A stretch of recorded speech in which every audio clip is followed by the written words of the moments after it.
All right, I made it back to Yucca Valley, and they have a KOH off-road event, and look at this guy. That's a cool rig. It's kind of funny. Anyway, this is where I slept for like 3 days last week. So anyway, I gotta go back because the gas after this, what is this? I don't know what they're selling there. But anyway, yeah, I parked right over here.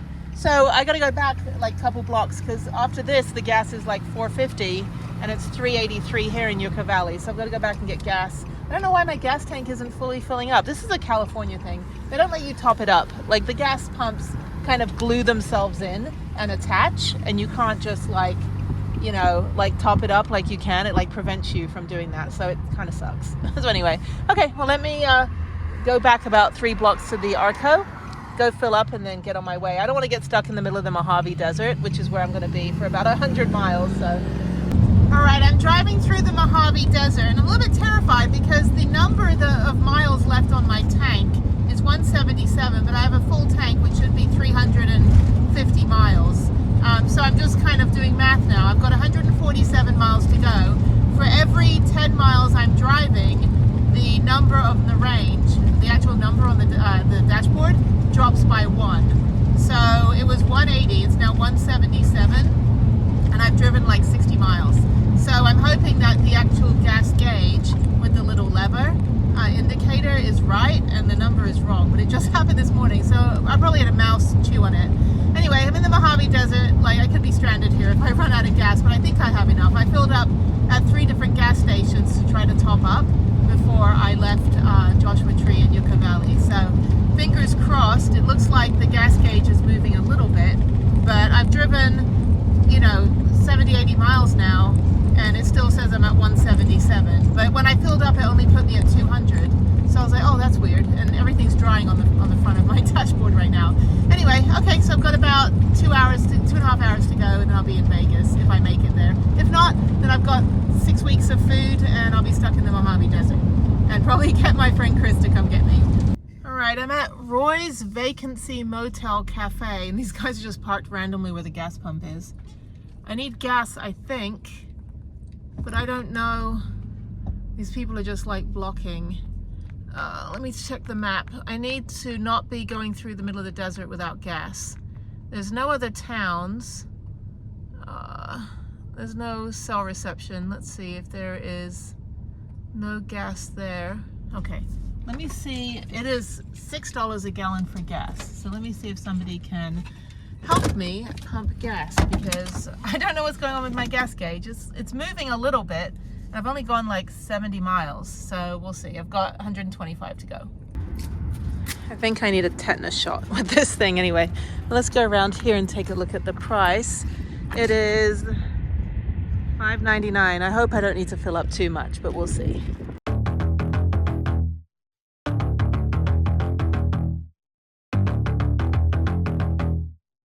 Trying to do the math now. I'm like, okay, so I've gone 70 miles, it's only moving a little bit, and it says it's 170, but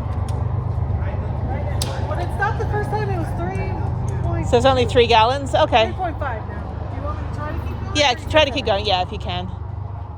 Yeah, because the pumps in California don't really let you top up very well.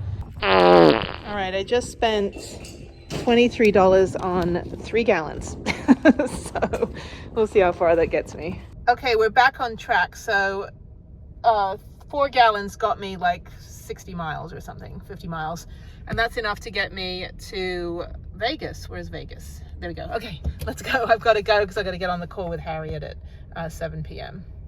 So the lady in the gas station was like, yeah, my best friend from school out here, like they went to school, like this little schoolhouse. She's like, yeah, she moved to Corpus Christi. And I was like, that's good. And so, yes, this is Roy's Motel Cafe. This is Amboy. And then there's the post office there, the dinky little like kitty's postal truck.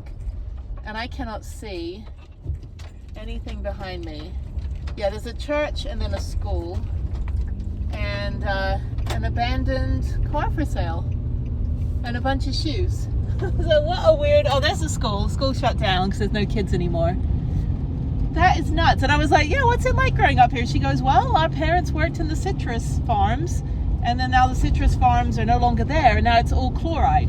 So out here it's like chloride farms.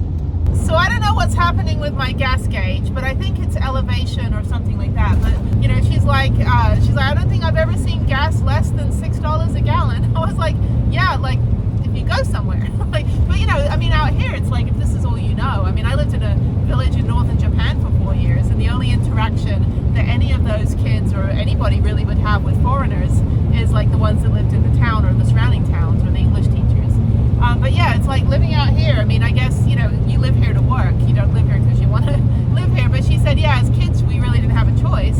But her best friend just moved to Corpus Christi. So I told her, I said, yeah, I mean, they get a lot of hurricanes down there, but it's nice. I mean, the coast, sorry, it's a very bumpy road.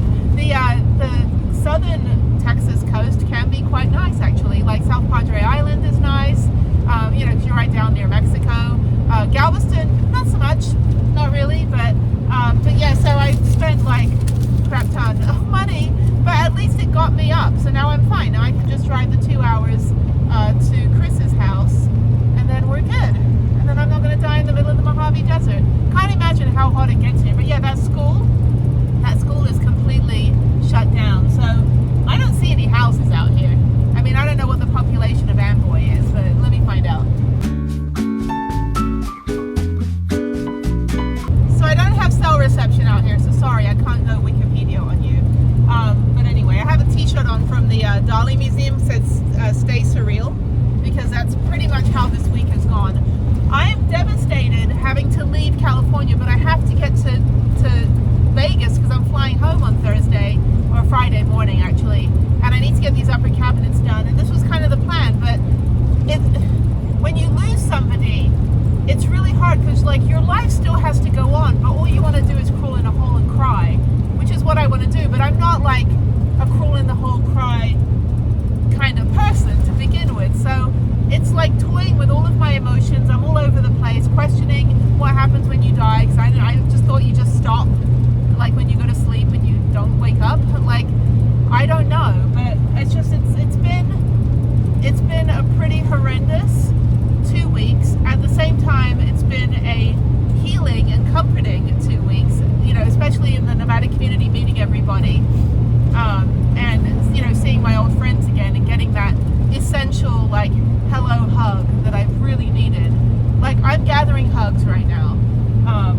But yeah, so I'm really fortunate that I've got a lot of really good friends on my routes that I'm on, but I want Jeff back.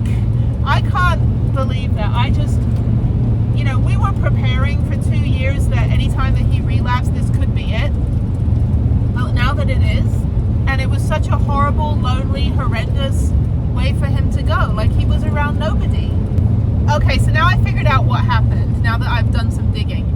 So Loma Linda Medical Center, the Bodies for Science program, they basically say that you have within 12 hours of the death, no embalming, right? So within 12 hours of the death, you have to have the body transported to Loma Linda, and it's $300 if it's under 100 miles, and they'll come get the body.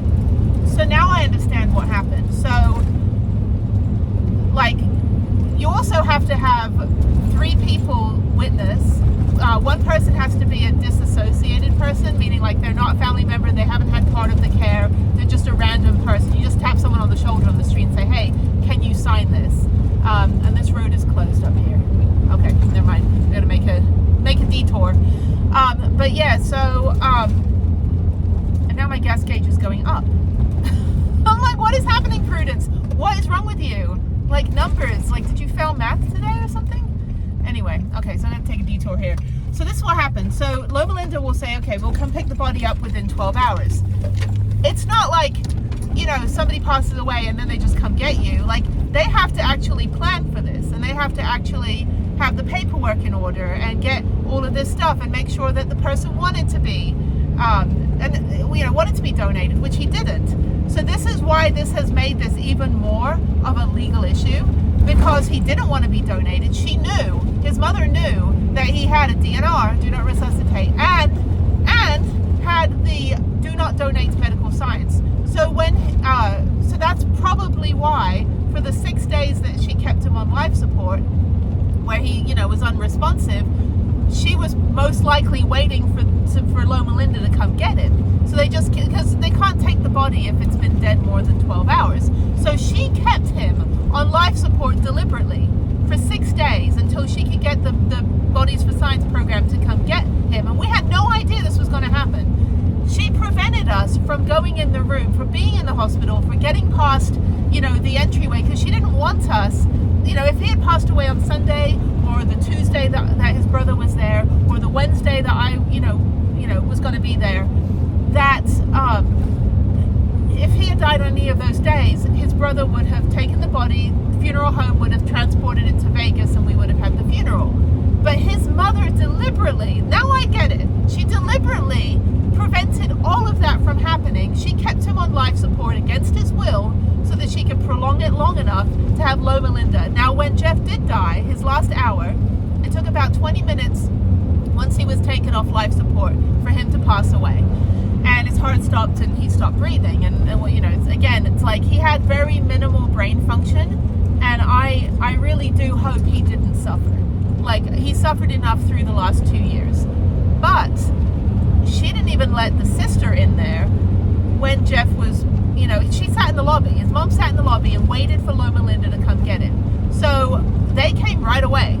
So she had already had all of this in motion, most likely weeks before, you know, we even had like any notion that he was going to end up with a blood clot in his lungs. Now, he's supposed to have been taking blood thinners, and she was talking him out or deliberately making him not take his medications over the last 2 years. And they were everything from, you know, antidepressants to blood thinners to pain medications to things to help him digest and all this stuff. And every time that I would check in on him, you know, he would get sicker and sicker, and it was all the things he was getting sick from was stuff that he had medication prescribed for. So now this all makes sense. Now I've just got to find somebody to like legally deal with this.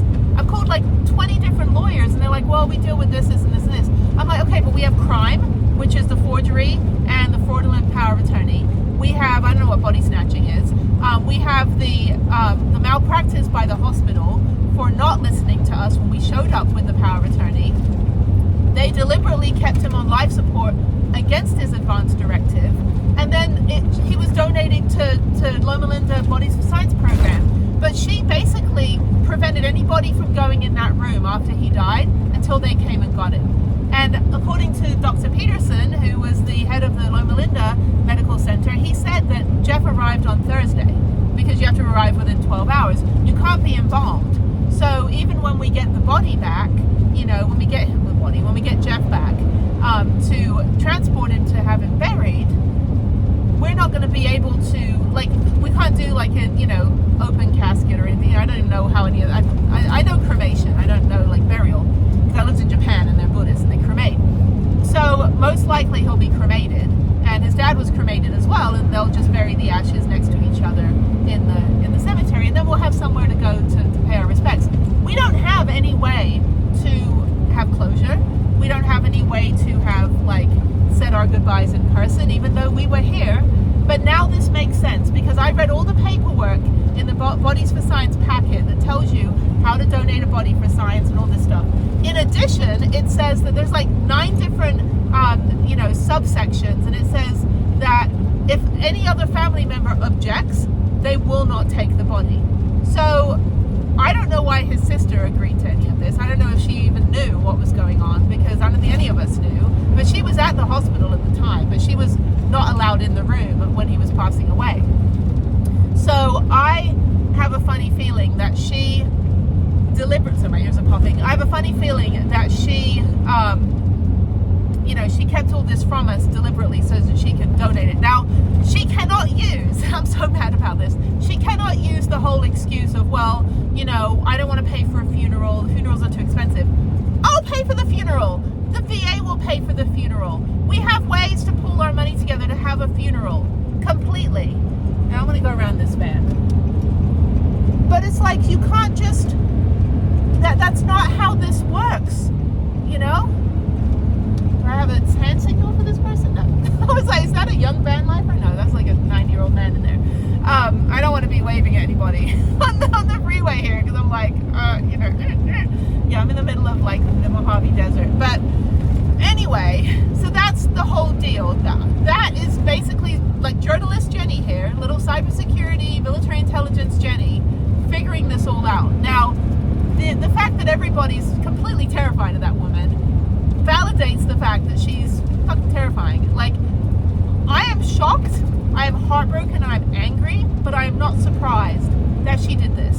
But that's why, now it makes sense. Now, the fact that she waited 3 days to tell us that he had even relapsed and that he was in the ICU on life support, 3 days. I would have driven out that Friday on the 17th and gotten in there on the 19th or the 20th.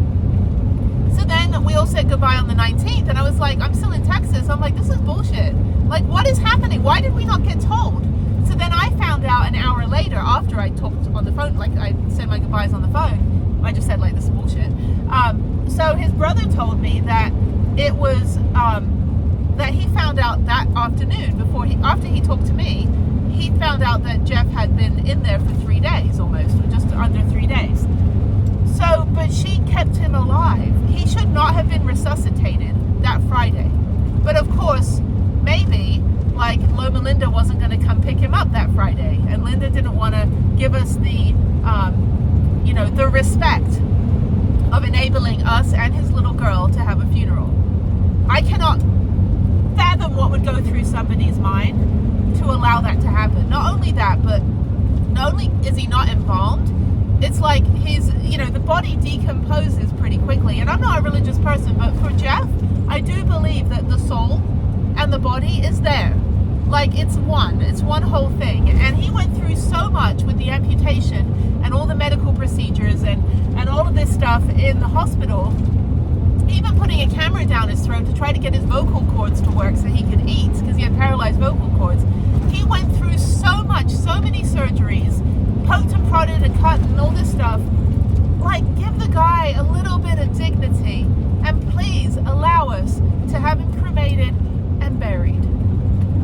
Not leave him in a fucking lab for the next 2 years, you know. And because his body was not viable for practicing transplants, which is what they use the bodies for as well, for the medical students, none of his organs were viable. All of his organs, I mean, he was like 80 pounds, like none of his organs were viable, nothing. That they would most likely use him for some of the other stuff, like Department of Defense IEDs or crash testing or serum gas or any of that other stuff. Not Jeff, not anybody, to be honest. And I'm ex-military, but not him. That's not what he wanted, and I can't live with myself if I don't do something. So now I have to go to Vegas. I've got to get out of here and come back. I'm only like 4 hours away with a dodgy gas tank. I can get back to Loma Linda if I need to, either anytime this week, I just hightail it back and hightail it back to Vegas, or if I have to go back after I get back on the 13th, after I'm home for a few days in Houston, doing my non-profit stuff. We're up for an award and we need that award so we can fund, you know, this year and stuff. Once I've done that and I come back, if I have to come back down to California, then I'll go ahead and do that. But I can't live with myself for the next 2 years knowing and wondering, or not knowing, and just wondering what are they doing with Jeff today? Who's scanning his barcode on his toe tag? Or who's dissecting? Where is he? Like, for 2 more years before we get part of him back? That is bullshit. Not him. Not him. I'm so angry. So anyway, so now I'm just going to drive another hour and 50 minutes. I should be there by 5:20, and then I'll give my friend a big hug. And I think he's got like some orange juice and stuff. He's like, I got bananas and orange juice. I'm like, thank you. And then I'm going to, you know, call my daughter at 6, which is 7 in Houston time. We got Zoom, which I do when I'm traveling. And then I think we're going to make some dinner. So, yeah, this was not how this 3 weeks was supposed to be. 3 weeks, I was supposed to have spent 10 days with Jeff and then fly back and then maybe go back and see him again if I could. But not this. But it does make sense. You see what I'm talking about now. So the 17th on Friday, he became unresponsive. and she deliberately kept him, resuscitated him, and kept his body on life support, even though he had no brain function, so that she was able to hold out long enough in order for him to, where am I going? Oh, hold out long enough in order for him to be transported to Loma Linda. And she didn't even tell us, she didn't even notify us that he had even died. Like, I found out through his brother that found out through his sister, and even then his sister was sworn to secrecy, which I think is just like, I mean, what the hell? So, that said, I'm now entering no services until I get to Baker in 57 miles. I want to go to the Mad Greek, but I'm not hungry. I'm going to have dinner later. But there's the Mad Greek that Jeff and we used to go to. See, now that I'm in California, I'm just going to all these places we used to go to all the time. And we went to the Mad Greek, and like, we never had any money, you know, so we always shared a meal. And, you know, we're like Lady and the Tramp, you know, like eating the spaghetti together, because we never had any money, because we were just like, I spent all mine on traveling, and he was in the Navy. So, but yeah, we came out here often. It is GTO, big old land yacht. So, I mean, there's that. I'm going through back and forth of like, well, three things, a trifecta, or what, a triangle of extreme anger at the situation, trying to keep it together, living my best life, trying to remember Jeff, and eventually having the time to properly grieve. Because right now, if I'm just bawling my eyes out all day, there's no way that I'm going to be able to focus enough or even be listened to. Because if I call up somebody, I'm neurotic, and I'm like, you know, they're going to hang up on me. So I've got to have the stoic, like, no emotion, talking to all of these entities to try to get him released back to us. What a shit show. I am just, yeah. So I'm horrified. So I will follow up with the news. I will get them on the news. I'll follow up on the news tomorrow. Have the whole day tomorrow to really do nothing. I might go to the skate park or go to the gym or work out, do something physical so I can keep healthy. But I will follow up with the news. I can't correspond with Loma Linda now that his brother is the power of attorney, right? So I said, look, that's great. Correspond only with the brother. And then I need to follow up with the legal department of the hospital, who is claiming they didn't know anything about this. And I'm in the middle of the Mojave Desert. So fingers crossed, it looks like the gas gauge might be working again. So we'll see. But yeah, the gas pumps in California don't let you top them up. They kind of like stick on, and you can't just like release it and like top it up until you see the gas coming out. Like, they don't have those here. So when I get into Nevada, I'll fill up again just to be sure. But that's so weird that my gas gauge. I think it might have to do with my my little thing that's attached to my multi-charger that's attached to the I can't even speak, the battery. Because when we installed it, it said I had 410 miles to the tank, and then it went back down to the 365, which is normal. And usually it's about, on average, about 350 or 320 on a good day. Also, altitude and where I'm at also makes a difference in the type of gas, the type of cheapo gas.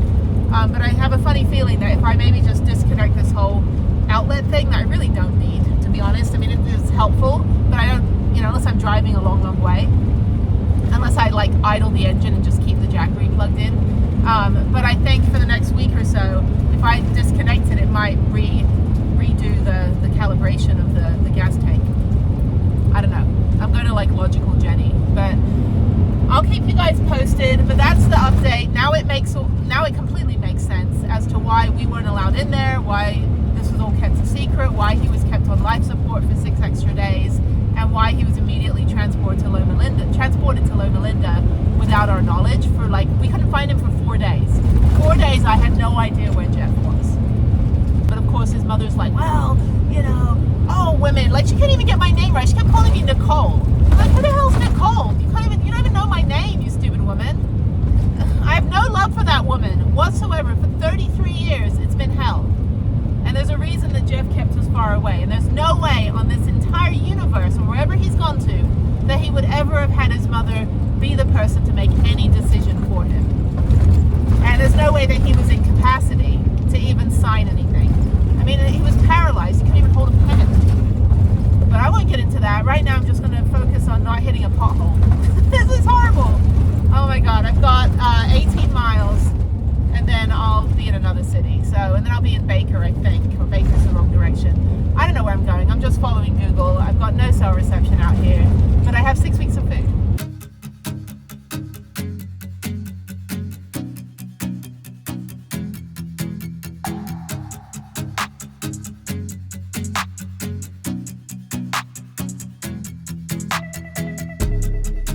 Alright, I'm on the 15. I'm only 40 miles from Vegas. Well, 40 miles from my friend's house. So there's the, I guess I'm going into Nevada now. That's right, yeah. So I'm crossing the state line in a minute, I think. Or maybe I'm already in Nevada. And I'm coming up to Prim, P-R-I-M-M. And I always used to joke that this was Vegas. And it's like Fisher-Price version of Vegas. It's pretty funny. But yeah, it's like when you're driving from LA and you're about 3.5 hours into your drive, and then you reach here and you're like, we're here, just kidding, 1 more hour. So yeah, so I've actually got about 40 minutes to go. Yeah, the Mojave Desert drive was really nice, not as terrifying. And now my gas gauge is back on track. So it looks like I'm back on 145 miles and almost half a tank, just over half a tank, so that's right.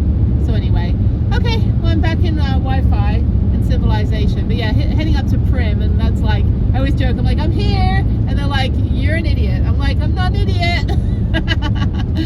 Oh, what a week, what a 2 weeks. Oh, I am disappointed that I'm leaving California without seeing Jeff or resolving anything, but I have to be here for a few days. I couldn't stick around any longer in California. I needed to get out, so I'm only 4 hours away. If I have to go back, I can go back, but I fly out at 6 a.m. on Friday morning, so I need to get to the airport by 4 a.m. See, I'm still in California because it's $4.59 a gallon, so I don't know if I can, actually no, I'm in Nevada because that's Terribles.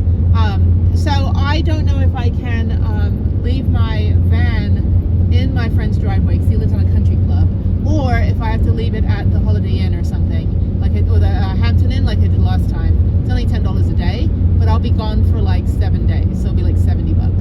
So I will look for airport parking. I will leave my bikes at Chris's house, so I don't have to deal with those. But I'll have to lock the van up properly and go through the back door to get in. Oh, I'm tired, hungry and tired. I gotta pee. There's Prim, which is like poor man's like Vegas. So, all right, I'll be there in 40 minutes.